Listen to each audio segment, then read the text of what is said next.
Don't waste your time. Most people don't waste their time on purpose. They don't wake up thinking, today I'll scroll more, delay everything, and feel tired for no reason. But somehow, by the end of the day, they feel exhausted and still unsure what they actually did. Time doesn't disappear loudly. It slips away quietly through small habits, endless distractions, and conversations we never finish. And the scary part is this feels normal, too normal. I think that's what makes it dangerous.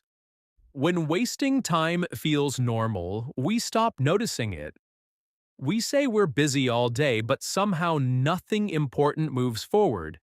It's not that people are lazy, it's that their attention is constantly being pulled in different directions. By messages, by notifications, by small tasks that feel urgent but don't really matter. And slowly the day fills up without giving anything back. I've had days like that so many times. At night, I try to remember what I actually did, and my mind goes blank. Not because nothing happened, but because everything happened at once. Tiny moments, tiny distractions, tiny decisions that added up to nothing meaningful. And that feeling is frustrating because you were present all day, but not really present anywhere. And what's interesting is how easily we excuse it. We tell ourselves, it's fine. Everyone lives like this. We confuse being busy with being productive and noise with progress. But staying constantly occupied can actually hide the fact that we're avoiding something, a difficult task, an uncomfortable thought, or a decision we don't want to make yet. So time passes, not because we're moving forward, but because we're circling. Exactly. And that's why this topic matters so much. Because wasting time isn't about bad habits, it's about awareness. The moment you notice where your attention goes, things start to shift. Not dramatically, not overnight, but quietly and honestly. You stop blaming yourself and you start asking better questions like, what actually deserves my time today? I started noticing that when I don't plan my attention, someone else does it for me. My phone decides what I look at. My inbox decides what I think about. And suddenly the whole day is a reaction, not a choice. What surprised me most was how tired that made me feel. Not physically, but mentally. It's exhausting to constantly respond instead of decide. And the scary part is, you don't even notice when that becomes your default mode. Yes, and people often think rest will fix that feeling. They say, I just need a break, or I'll relax this weekend. But the problem isn't a lack of rest, it's a lack of direction. If you rest without clarity, you just come back to the same pattern. Nothing really changes unless you decide what matters first. Otherwise, time fills itself. I had this moment not long ago where I suddenly realized that my days looked full but felt strangely empty. I was constantly moving, constantly reacting, constantly responding to something. Meetings blended into messages, messages into short conversations, conversations into more noise. By the evening, I felt tired, not because I worked deeply, but because I never slowed down enough to think. And that's when it hit me. Productivity isn't about how much you do. It's about whether what you do actually matters to you. Without that awareness, time doesn't just pass. It quietly drains you. That feeling is so familiar. When everything feels urgent, nothing feels meaningful anymore. We jump from task to task, from thought to thought, because stopping feels uncomfortable. Silence forces us to face questions we've been avoiding. So instead of listening to ourselves, we stay busy, not because we're motivated, but because distraction feels safer than clarity. And slowly, distraction becomes the main way we lose time without noticing it. What makes it even harder is how socially accepted this behavior is. Being busy sounds responsible. Being overwhelmed sounds normal. People rarely question it because everyone around them feels the same way. When exhaustion becomes common, it stops being a warning sign. Well, it becomes part, of the background of life. And when that happens, people stop asking whether their time is actually being used well. They just assume this is how adulthood feels. That's why slowing down feels almost wrong at first. Choosing focus over noise, presence over urgency, it feels unnatural. But those pauses are exactly where clarity appears. You start noticing patterns in your days, habits you repeat automatically, decisions you avoid making, not to judge yourself, but to understand what's really going on. And once you understand, you can finally decide what deserves your time. And once you start seeing time clearly, you can't ignore it anymore. You notice where it leaks away in scrolling, in overthinking, in conversations that go nowhere. Not everything needs to change, but some things need honesty. Time doesn't ask to be controlled or optimized. It asks to be respected. And when you respect it, your days start to feel different. I've noticed that when people talk about time, they usually blame external things first: work, responsibilities, other people, constant demands. But rarely did they talk about how often they say yes automatically without thinking. Yes to conversations they don't care about. Yes to tasks that don't move their life forward. Yes to distractions that feel small in the moment, but huge by the end of the day.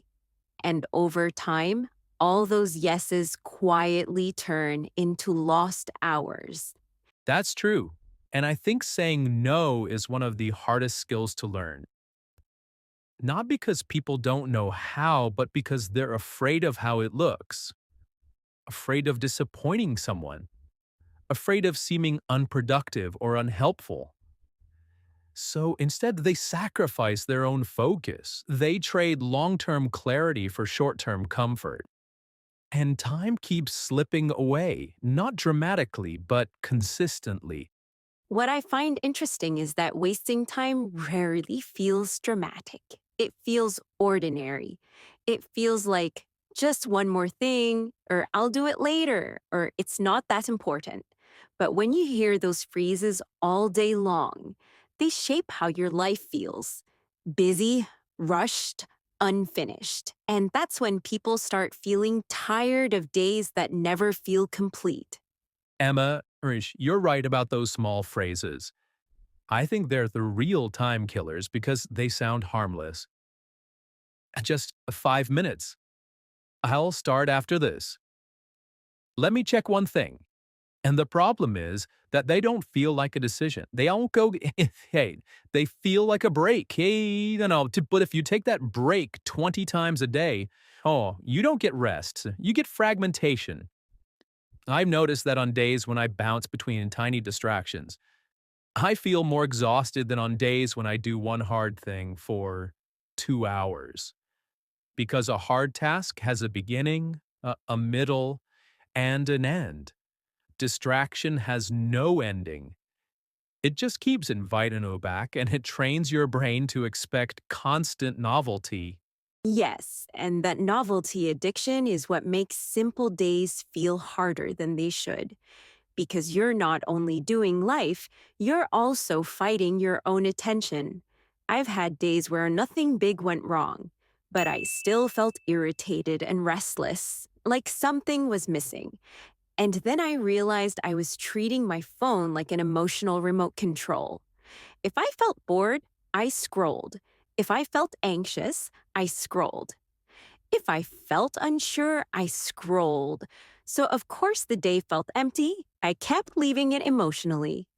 The day wasn't the problem. My exits were the problem. And when I stopped exiting so often, the same day started feeling calmer. That exiting the day idea is powerful. I think a lot of time waste is actually avoidance, not just avoiding tasks, avoiding feelings. Because when you're alone with your thoughts, you might notice you're unhappy or tired or uncertain. So instead of feeling that for a moment, you distract yourself, and it works short term. You feel better for a minute, but long term, it teaches you that you can't handle quiet. I used to do this when I had one important task I didn't want to start. I'd clean something, I'd check messages, I'd prepare, I'd do anything except the thing. And the day would be gone, and I'd feel guilty, not because I did nothing, but because I avoided the one thing that mattered. And guilt is a huge part of this because guilt makes people try to fix the day too late. They suddenly start rushing at the end of the day, doing random tasks to feel productive. But rushing doesn't create a power day, it creates stress. What actually helps is catching the pattern earlier, noticing the moment you want to escape. Like, I'm about to scroll because I don't want to start. That tiny moment of awareness is where your time comes back to you because you can make a new choice right there. Not a perfect choice, just a slightly better one. And those slightly better choices are what build real self respect over time. I like that. Time comes back to you at the moment you notice. Because the real problem isn't that we don't have time, it's that we don't own it. Our time belongs to interruptions, to impulses, to other people's expectations. And the first step to owning it is deciding what your day is for. Not the whole life, just today. For example, some days are for deep work, some days are for recovery, some days are for connection. But when you don't choose a purpose, you end up serving random demands all day. And then you wonder why you're exhausted and unsatisfied at the same time. Yes, and what scares me is how invisible this process is. You don't feel like you're making big mistakes. You just feel slightly tired, slightly distracted, slightly behind. And those slightly feelings last for years. People wait for a big moment to change, but time is lost in very small moments. 5 minutes here, 10 minutes there. Not dramatic enough to notice, but consistent enough to shape your whole identity. You wake up one day and realize you've been living on autopilot. Autopilot is the perfect word because when you're on autopilot, you're technically alive, but not fully present. You react more than you decide. You consume more than you create. And your energy goes into maintenance, not growth. I've noticed that people often say they don't have time. But what they really mean is they don't have control over their attention. Their mind is always somewhere else. And when your mind is always somewhere else, your life starts feeling like something you're watching, not living.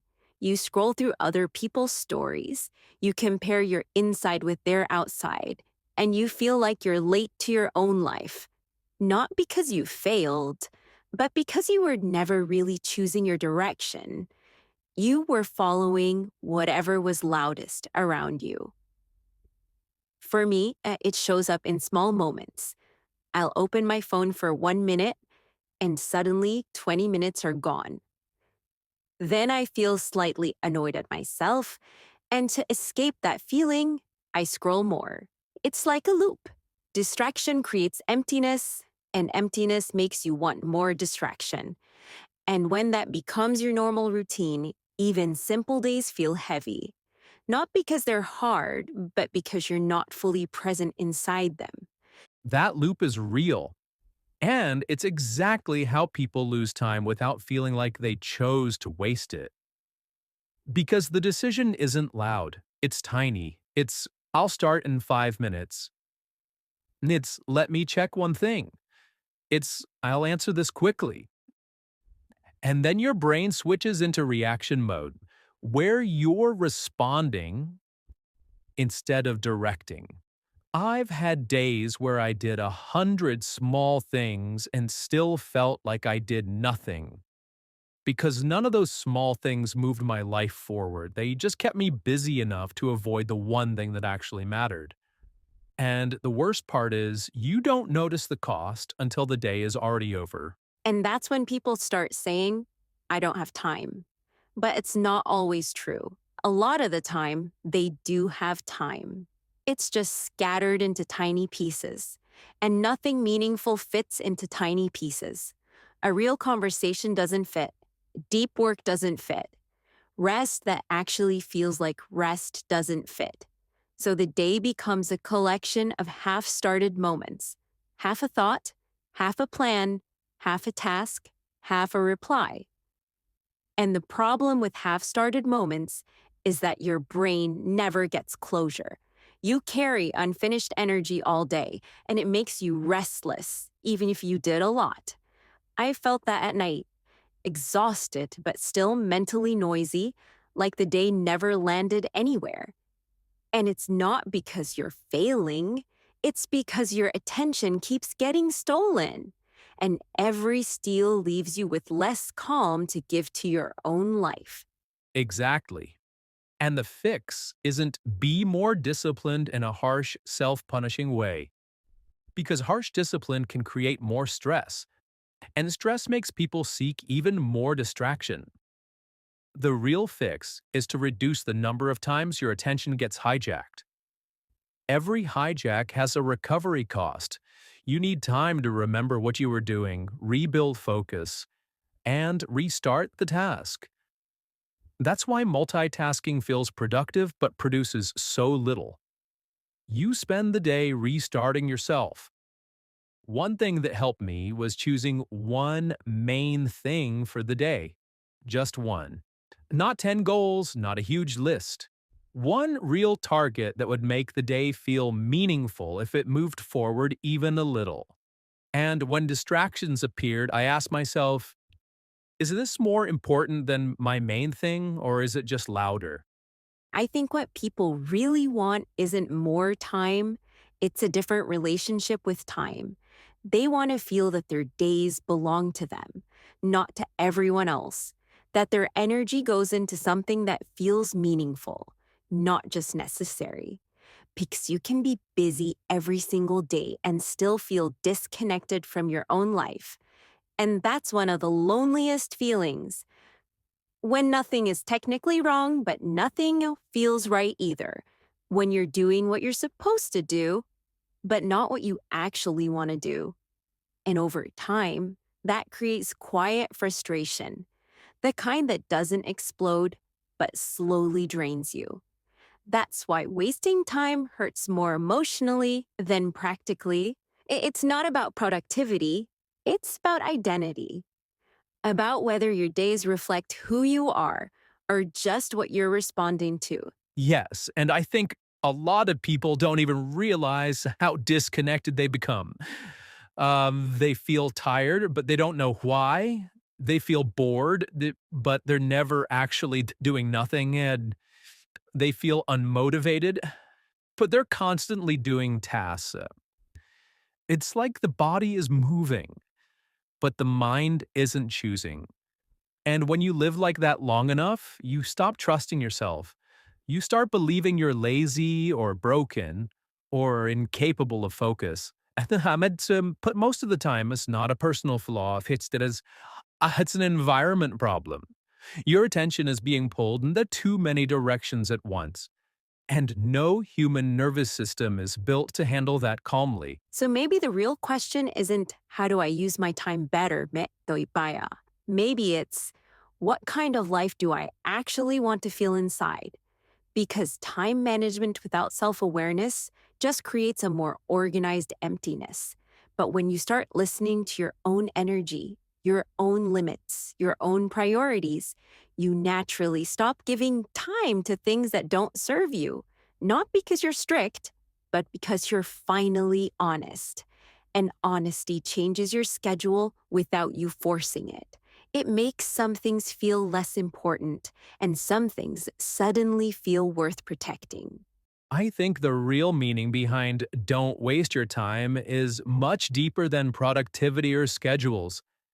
It's about awareness, about noticing where your energy goes every single day.